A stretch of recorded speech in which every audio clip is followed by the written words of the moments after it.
Hello friends, today we're out at my backyard garden looking at this unkept tree.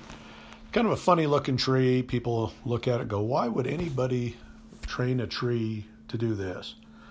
Well, this is called espaliering fruit trees. And when you live in the city, it's important to not shade your yard when you have a small yard.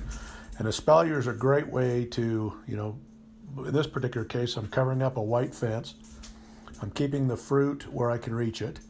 I'm not shading out my entire garden. I'm still able to plant all the way to the base of this tree with strawberries, and my tomatoes are right by it. But midsummer, or early to midsummer, it needs a little bit of a haircut. We want the energy to go into the fruit production and not into all this extra growth at this point. So I'm not going to make this video about how to do a full espalier. I'll talk a little bit about it, but I'm going to show you how I prune this tree. It's nothing fancy. It's a basic premise of every side shoot you cut about 4 inches, and then any shoot off that side shoot you cut 2 inches. Well, because I have fruit on the tree, my biggest thing today is to make sure that I don't cut any branch that has an apple on it. I did count the apples on this tree, and I believe there's 45 to 50, which is much better. It's the most this fruit tree has ever produced. I believe it's a Gala variety. I don't remember. I took the tags off stuff, and my memory evades me. But it seems to me it's a Fujiura Gala type apple, and it's very tasty. It's not real super strong. It's just a mild flavor. But we've enjoyed a couple the last few years, but only a couple. So this year we're looking forward to having close to 50. That'll be a nice harvest. Now, when you plant an apple tree, the one word that comes to mind for me now, about 8 years in on this tree, is patience. Sometimes you go to the nursery and you see these trees in pots and they already have fruit on them. Well, that's not the healthiest thing for the tree. They need to put their energy into the roots and into the limbs and growing strong before they produce fruit. But my trees, I put in 5 or 6 apple trees probably 8 years ago, and I've really had to be patient. Last year, again, there was a couple apples here and there on a couple of the trees, but I've yet to have a good harvest. This year is finally going to happen. So just know when you plant an apple tree, you've got to be very patient. I have a festooned apple on the other side of my yard that is much bigger than this tree. It's festooning is when you bend the branches down, and so it looks kind of like hearts. Well, that tree is probably a good 8 inches around diameter. It's a good sized tree. It's just probably bigger than 8. It's probably 12. And it hasn't produced any fruit. Last year it had a couple little ones that they were immature fruit. The tree is 15 feet tall. I need to prune it down again. The base is nice and thick. Should be tons of fruit on that tree. And for some reason it just isn't quite ready. So patience is a virtue, and some apples are slow, some are a little bit faster.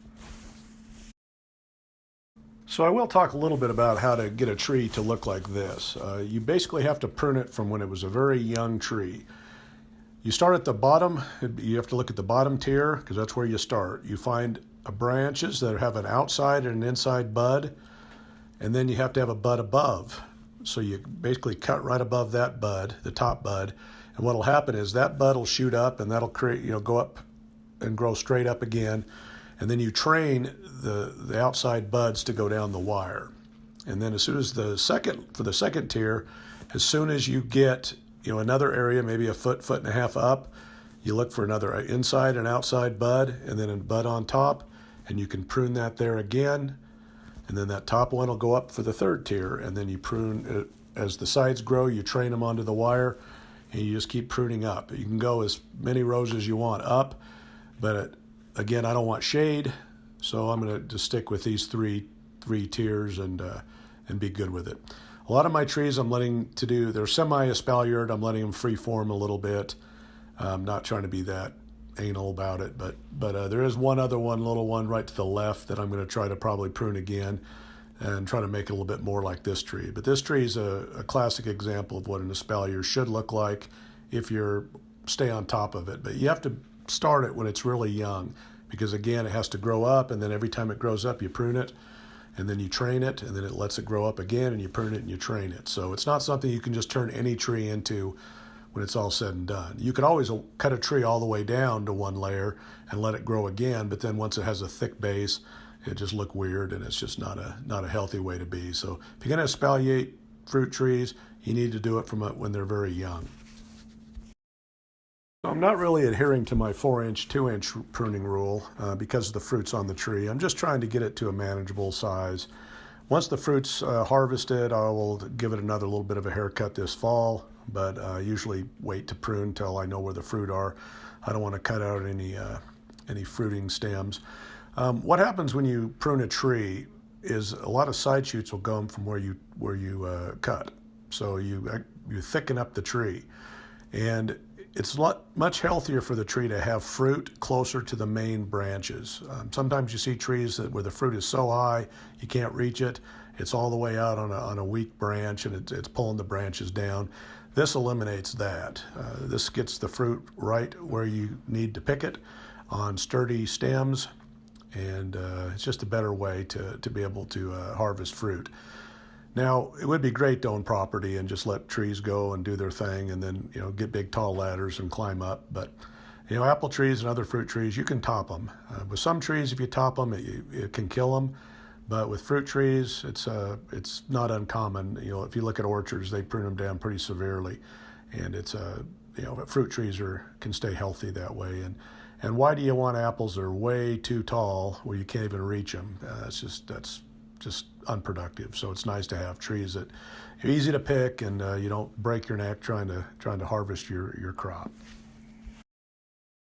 Now I'm kind of bouncing around from tier to tier. Now I'm taking out the tallest of the branches that are, and some of them that are hanging over the fence, just to make it nice and tidy. There's no fruit on any of the limbs. I was successful in not cutting any fruit off, so that was a big win. But here it is. This is what a espaliered fruit tree should look like, at least in my opinion. I'm sure there's some people that would probably do a better job than this, but the fruit is visible now on the tree. You can keep a better eye on it. You know where they're at, and here's a look at some of the fruit. Yeah, and it'll get better. I mean, in the next few years, I'll probably have 150 apples on this tree, not just 50. But right now, I'm happy with 45 to 50 apples, and looking forward to having some. And my mother makes some great applesauce, so we're gonna give her some of these to make into that.